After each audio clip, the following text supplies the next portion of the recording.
This is John Bradley live in Shanty, everyone. There were bells on a hill, but I never heard them ringing. No, I never heard them at all, till there was you. There were birds in the sky, but I never saw them winging. No, I never heard them at all, till there was you. And there was music and wonderful roses. They tempt me in sweet, fragrant meadows of dawn and you.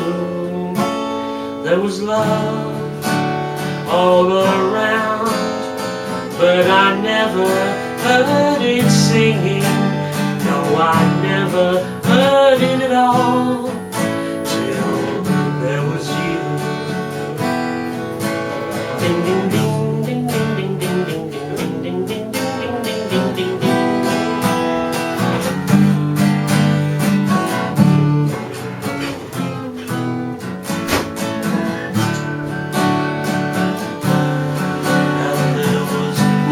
Music and wonderful roses, they tempt me in sweet, fragrant meadows of dawn and you. There was love all around, but I never heard it singing. No, I never heard it at all, till there was you. Jill, there was you.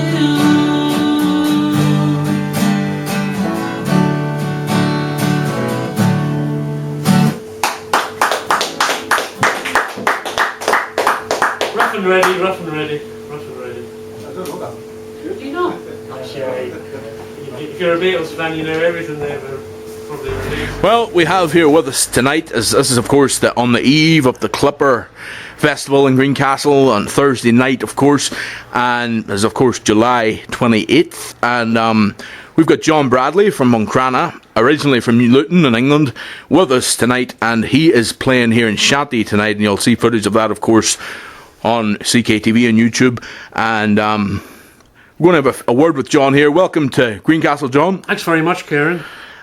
You've done quite a bit as far as the Dylan Fest and Beatles Fest goes in the past. Can you let us kind of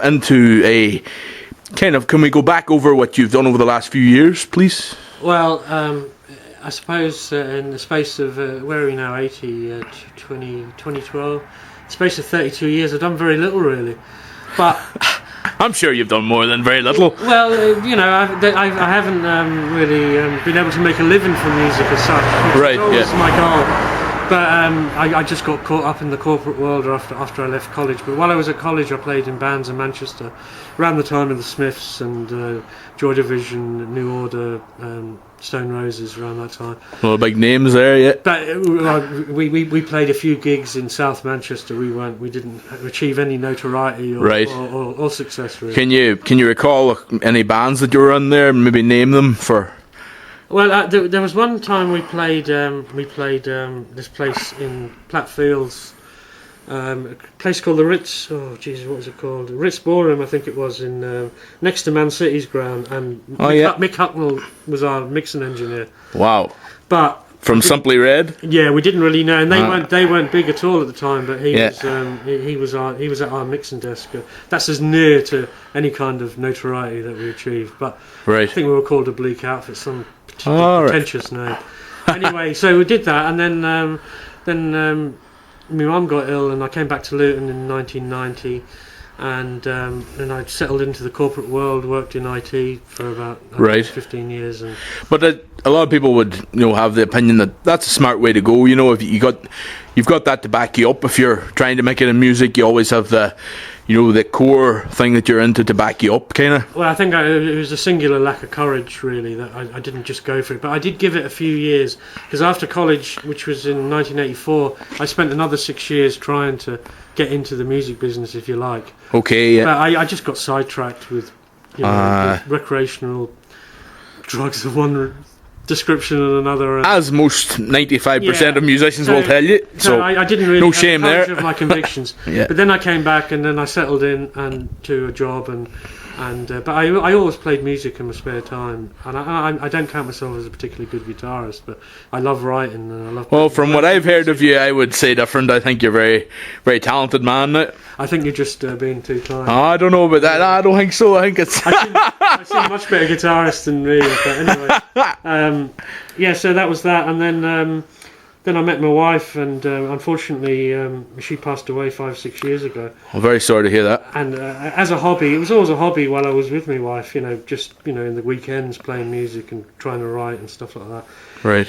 But then after she passed away, I was in a bit of a loose end, and I was looking after me uncle in Buncrana, and I started buying software, recording equipment and stuff, and right. That's what I've been doing since. And then when I heard that Jerry had the Dylan Fests going on, I came over for the last 3 or 4 years, and cool, just play the odd gig here and there, but nothing major, just dicking about really. But well, it's a good hobby, a great interest to have for anyone. I do a bit myself, and it's great.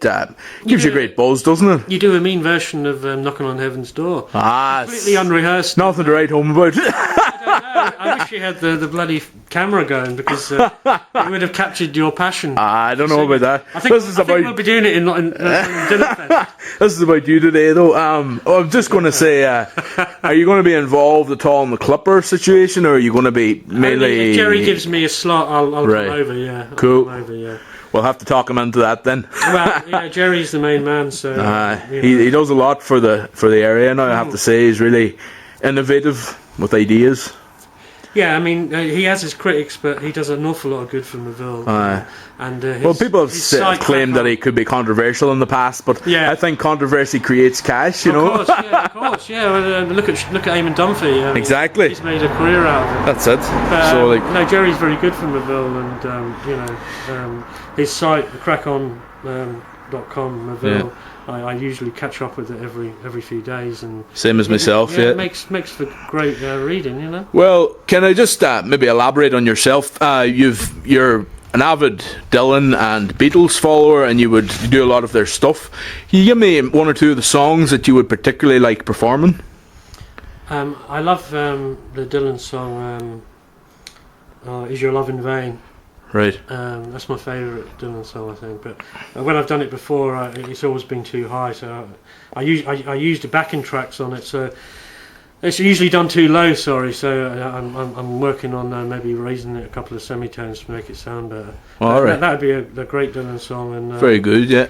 And Beatles wise, I mean, if I was to take one album with me on a desert island, it'd be Abbey Road or White Album. Right. I just loved it. Me and my brother grew up listening to the Beatles. Austin, my brother, alerted me when Strawberry Fields was being played on the radio, and within about that summer we had everything they'd ever released, second-hand records, old parlophones, and so they would be my favourite. I think they were the most creative band, even though maybe their lyrics weren't as strong as Dylan's, but.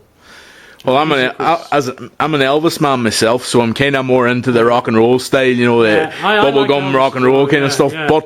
I would say, as far as Beatles stuff goes, the Lonely Hearts Club Band. I think that song really sticks out. Generally revered as their best album. It's a kind of that particular song they done at Live 8 a few years ago was very much, I think, a song that would stick out in my head, kind of when it comes to the Beatles. Right.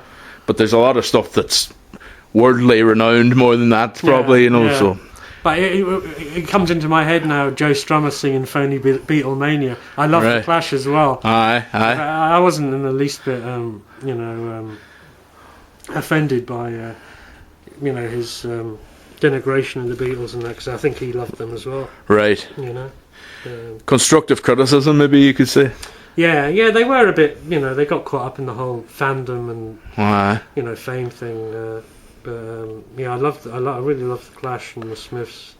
all that new wave. Elvis Costello, he would have been a big influence. Elvis Costello, definitely. His rendition of All You Need Is Love is very good too. Yeah, perhaps. no, I've never heard that, funnily enough. No? I remember you going on about it, yeah. But it's all good anyway, and it's great to meet you at for Likewise, the Kieran, likewise. first time I've met you, John, and John Bradley, everyone. Right here on CKTV for YouTube. Thanks very much, John.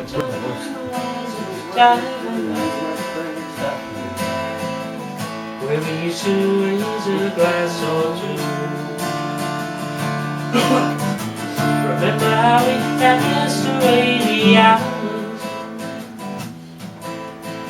Think of all the good things we could do. Those were the days, my friend. Nothing never end. We'd sing and dance forever and again. We live the life we choose. We fight and never lose. Those were the days. Oh yes, those were the days. Just tonight I stood before the tavern. Nothing seemed the way it used to be. Da da da da da da da da da.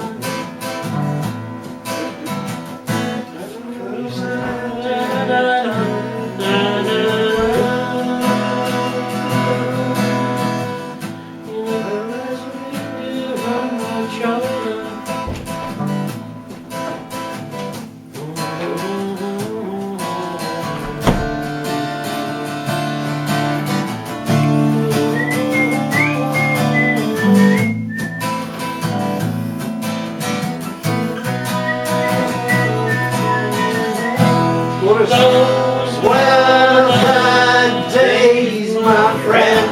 I thought it never end. Sing and dance forever and again. It was life we choose. We'd fight and never lose. Those were the days. Oh yes, those were the days. Can't remember a thing. Oh, you at short notice.